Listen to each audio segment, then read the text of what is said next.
Authors' names are provided in the description. Let's get into the video. Is Alex a jerk for what he does to Dennis? Long ago, in another universe, aliens were riding a galactic comet with the power to destroy a galaxy. It traveled so fast that it went into this universe and hit a radioactive star. It was a supernova. In the aftermath of the radiation from the star, the comet morphed into something bigger, stronger, and more durable. A planet was born, Nova. But before the explosion, a family of 3 was exploring space outside of the Milky Way galaxy with their parents and their baby boy, Alex. When the supernova hit, the parents knew they would unalive, but they had an escape pod that was indestructible and also generated enough food and water for 80 years. There was little space, so they decided to save Alex, and when it hit, they passed away. After Planet Nova formed, Alex was in a timeless zone after millions of years of evolution on Nova. Alex was still a baby. It was 2 years for him on Nova due to the radiation. The aliens look like humans, and they all have powers. There are heroes and villains. They are a futuristic planet. Alex eventually floats out of the zone and lands on Nova like a meteor on Earth.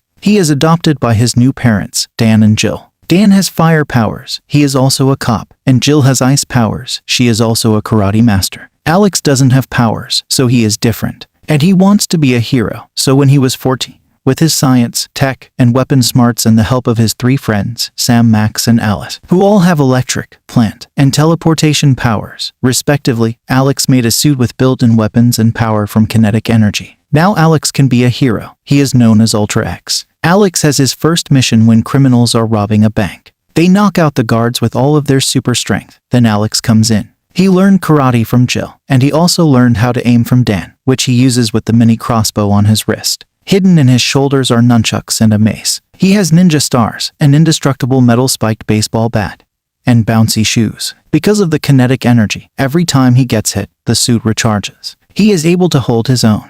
But it's too much until his friends in their own suits come to help all together. They clean the house, and the criminals are in jail. They save the day. The 4 go back to school, where Alex is still annoyed by Dennis, his arch-rival and nemesis since 3rd grade. Dennis's power is to make weapons out of thin air. He hates Alex for not having flowers, so he treats Alex like trash. That is why Alex hates Dennis. In school, Dennis tells Alex about how he needed his loser friends to save him. And without powers, even with his suit, he will never be a hero like Dennis also wants to be. Alex will just be a weakling that will get killed after a few fights. Alex starts to believe Dennis and doubts himself, but then his friends defend him. Dennis calls the 4 wimps and runs off. The others encourage Alex, making him feel better, but that doubt is still in the back of his head. Dennis dons his suit and starts destroying villains, but no one cares about him. All he wants is positive attention. He is the type his parents never gave him before they unalive. He also gets neglected and abused at his orphanage. He is jealous of Alex because he has friends and family. That is why he is a jerk. No one cares about him because everyone loves Ultra X. If Dennis can't be the best hero, he'll be the worst villain.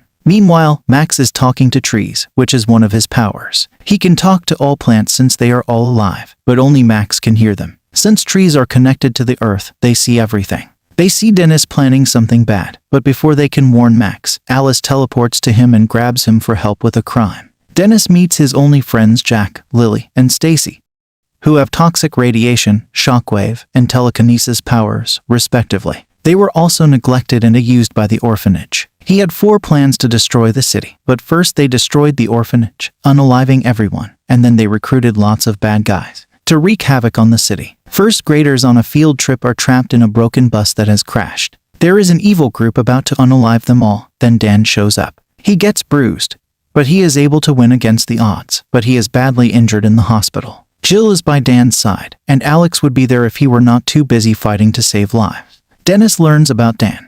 Then he wants to unalive his nemesis dad, so he goes to unalive Dan, but first he sends a group to beat up Jill. She holds her own but eventually gets too hurt to fight. A tree tells Max about the plan, and Alex rushes to the hospital to save his dad. But Jack, Lily, and Stacy try to stop him. Alex's friends help. Max fights Jack, Sam fights Lily, and Alice fights Stacy. Jack's radiation unalives all the plants. Then he starts hitting Max with toxic radioactive blasts. Seeing all of his plant friends unalive makes Max sad and angry, and it pushes him to stop holding back. He touches the ground and connects to all the plants around the world. They all attack at once, then overpower and knock out Jack. A battle of thunder and lightning between Sam and Lily gets crazy. They destroy each other, but thunder is too powerful, and Sam finds out she can move as fast as 224,000 miles per hour. Sam's speed overpowers the thunder, and she defeats Lily with a fast barrage of attacks. Alice's teleportation is not enough for Stacy. She keeps hitting, but Stacy will not stay down.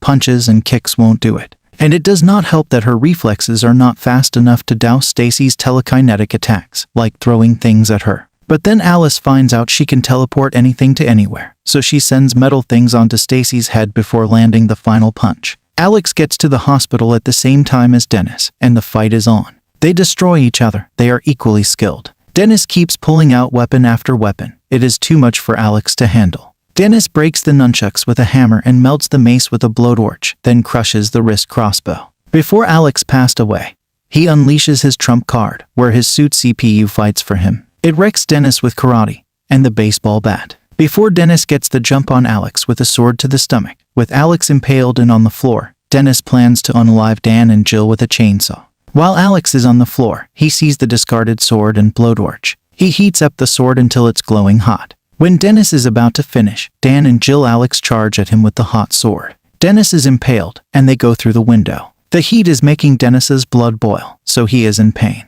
Before they hit the cement, Max makes a tree for them to tumble through to cushion the blow so they can survive. Dennis is lucky to be alive, but he, his friends, and the villains all go to prison and swear to get revenge. The group wonders what happened to the other villains. Well, it turned out that the rest of the city had enough of their crimes and jumped them all together. Alex, Max, Sam, Alice, Dan, and Jill are all in the hospital, hurt but recovering. Dan and Jill are proud of Alex for saving their lives, while Max, Sam, and Alice's parents come in to check on their kids. Dan gets promoted to a higher rank as a cop because he saved those kids. A month later, Alex and friends are still fighting crime. Dan is a great cop, Jill is a karate teacher, and most importantly, everyone is happy. Thank you for watching the video. If you enjoy listening to these kinds of stories, we've got more in store for you. Simply subscribe to our channel, hit the like button, and share it with your friends.